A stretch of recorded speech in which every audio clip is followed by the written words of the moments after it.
Hi price allot கர்த்தர் நாமத்துக்கு மகிமை உண்டாவதாக. இன்றைய வேத வசனம் மார்க்கு சுவிசேஷம் 11ஆம் அதிகாரம் 24ஆம் வசனம் இப்படியாக சொல்லப்படுகிறது. ஆதலால் நீங்கள் ஜெபம் பண்ணும்போது எவைகள் கேட்டுக்கொள்வீர்களோ அவைகளை பெற்றுக்கொள்வோம் என்று விசுவாசிங்கள், அப்பொழுது அவைகள் உங்களுக்கு உண்டாகும் என்று சொல்லியிருக்கிறேன். அதாவது ஏசப்பா பார்த்தீங்கன்னா எருசலேம் என்ற கிராமத்தில் ஒரு ஊழியம் செய்யும்போது ஒரு ஜெப ஆலயத்தில் பிரசங்கம் பண்ணுறாரு. பிரசங்கம் பண்ணும்போது அந்த இடத்துல ஈவினிங் டைம் ஆயிடுச்சு. உடனே ஏசப்பா அந்த ஜெபாலயத்தில் பிரசங்கம் முடிச்சதுக்கப்புறம் அவர் போயிட்டு ஒரு இடத்துல தங்கியிருந்து திருப்பி ஏசப்பா வரும்போது அவருக்கு பார்த்தீங்கன்னா வழியில் அவருக்கு பசி உண்டாயிடுச்சு. பசி உண்டாகும்போது ஒரு வழி அங்கே பார்த்தீங்கன்னா ஒன்றுமே கிடைக்கல. அவர் வழியில் பார்த்தீங்கன்னா வர வழியில் பார்த்தீங்கன்னா ஒரு அத்தி மரத்தை பார்க்குறாரு. அந்த அத்தி மரம் பார்த்தீங்கன்னா அவ்வளோ அழகாக இருக்குது, அவ்வளோ பிரம்மாண்டமாக இருக்குது. அதாவது அத்திப்பழம் அந்த அந்த மரம் கனி கொடுக்குற சீசன் அந்த டைமு. அந்த மரம் வெளியே தோற்றமாக இருக்குது, ஆனால் உள்ளே ஒன்றுமே இல்லை. ஆனால் ஏசப்பா பசி உண்டாச்சு சொல்லி அந்த மரத்திட்ட போனால் அந்த மரத்திட்ட ஒன்றுமே இல்லை. ஏசப்பா உடனே அந்த மரத்தை சபிக்கிறாரு.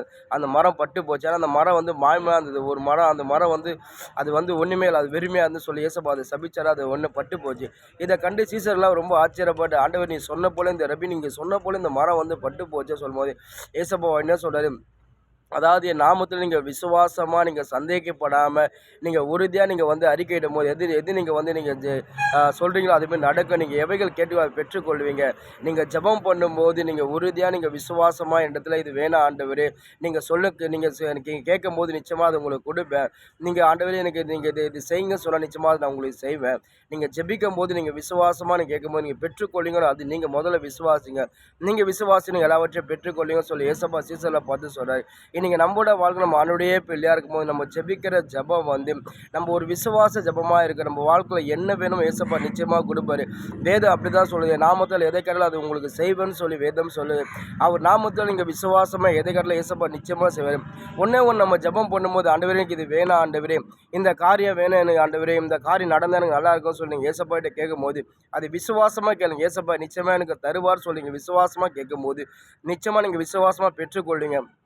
வேதத்தில் பார்த்தீங்கன்னா அநேக பேர் விசுவாசமாக வந்தாங்க, அவங்க விசுவாசமாக பெற்றுக்கொண்டாங்க. அது மாதிரி அவ்விசுவாசமாக வந்தாங்க, அவங்க அவ்விசுவாசம் விசுவாசமாக எதுவுமே கிடைக்காம அதுக்கப்புறம் பார்த்தீங்கன்னா அவங்க விசுவாசிக்க ஆரம்பிச்சுனாங்க. அதுக்கப்புறம் பார்த்தீங்கன்னா அவங்க அநேக பேர் பெற்றுக்கொண்டாங்க.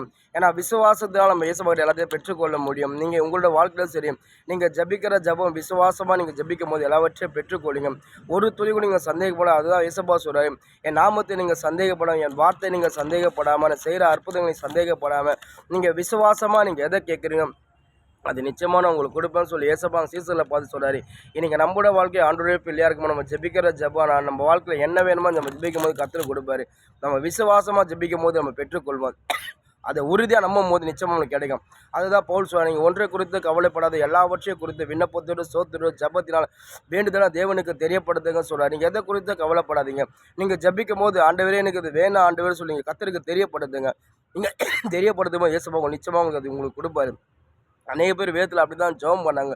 நெகோமியா ஜெபிக்கிற ஆண்டவரே அந்த எருசலேமில் இருக்கிற பட்டணம் மதில் சுவர் இல்லாமல், தேவன் வாழ்ந்த நகரம் மதில் சுவர் இல்லாமல் அந்த காம்பவுண்ட் சுவர் இடிஞ்சிருக்குது. அங்கே இருக்க சில ஆட்களை நெகோமியா கிட்ட சொல்லும்போது நெகோமியா மனம் உடஞ்சி அதுக்கப்புறம் ஜெபம் ஜெபிக்கும் போது ஏசப்பா அவர் மனம் இருந்ததின்படி கர்த்தர் கொடுத்தாரு. அண்ணால் கர்த்தர் நோக்கி ஜெபிக்கிறாங்க, அந்த ஜெபத்தின்படி கர்த்தர் அவங்களுக்கு பதில் கொடுறாரு.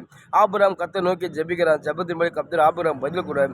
மோசே கர்த்தர் நோக்கி ஜெபிக்கிறார், அந்த இஸ்ரவேல் ஜனத்துக்காக மோசே ஜெபிக்கிறார். ஆண்டவர் இந்த ஜனங்களை நீங்கள் சங்காரம் பண்ணக்கூடாது ஆண்டவரே, இந்த ஜனங்கள் நிமித்தமாக நீங்கள் பாதுகாக்குன்னு சொல்லி ஏசப்பா, அதாவது மோசே அந்த ஜனங்களுக்காக ஜெபிக்கிறார். அந்த ஜெபத்துக்கு அது மாதிரிலாம் மோசே தங்கச்சி மீடியாவுக்கு குஷ்டரோகி வியாதி அந்த வியாதி சுகமானு சொல்லி மோசே முட்டி போட்டு ஜெபம் பண்ணுறாரு. ஏசப்பா அந்த ஜபத்தை கேட்குறேன், ஏன்னா அவங்களாம் விசுவாசமாக ஏசப்பா கொடுப்பா சொல்லி ஜெபிக்கிறாங்க. அதே போல் ஜபத்தில் ஏசப்பா அவங்களுக்கு பதில் கொடுற ஒரு இடத்துல பார்த்தீங்கன்னா பேதுரு ஒரு இடத்துல ஊழியம் செய்யும்போது அங்கே இருக்கிற ஒரு லேடி ஒன்று இறந்துட்டாங்க. அதுக்கப்புறம் அங்கே இருக்கிற ஜனங்களை பேதுரை போய் கூப்பிட்டு வராங்க. அதுக்கப்புறம் பேதுரு அந்த அறைக்குள் முட்டி போட்டு ஜெபம் பண்ணுற, ஆண்டவர் இந்த மகளுக்கு ஜீவனை கொடுங்க சொல்லி ஜெபிக்கிறாரு. அந்த மகளுக்கு ஏசப்பா ஜீவனை கொடு, அதாவது ஒரு நாமத்தை நீங்கள் விசுவாசமாக நீங்கள் எதுக்கால ஏசப்பா கொடுப்பாரு. ஒன்று நீங்கள் சந்தேகப்படாமல் எனக்கு இது கிடைக்குமா இல்லை இது கூடுமான்னு சொல்லி ஒரு நாளே நீங்கள் ஜெபம் பண்ணாதீங்க.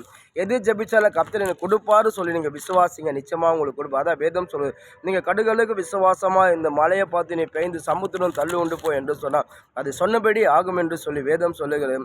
நீங்கள் ஆண்டுடைய பிள்ளையாக இருக்கும்போது நீங்கள் ஜபத்தில் எதை கேட்டாலும் விசுவாசமாக கேளுங்க, நம்பிக்கையாக கேளுங்க, என் ஏசப்பா கொடுப்பார் சொல்லி கேளுங்க, நிச்சயம் ஏசப்பா கொடுப்பாரு. அதான் சீசர்கள் ஏசப்பா சொல்கிறார். சீசர்கள் அதுதான் ஜெபம் பண்ணாங்க, அவங்க அநேகத்தை பெற்றுக்கொண்டாங்க. நீங்கள் ஆண்டுடைய பிள்ளைகளுமோ அதே போல் ஜெபிக்க உங்களுக்கு எல்லாவற்றையும் கொடுப்பாரு.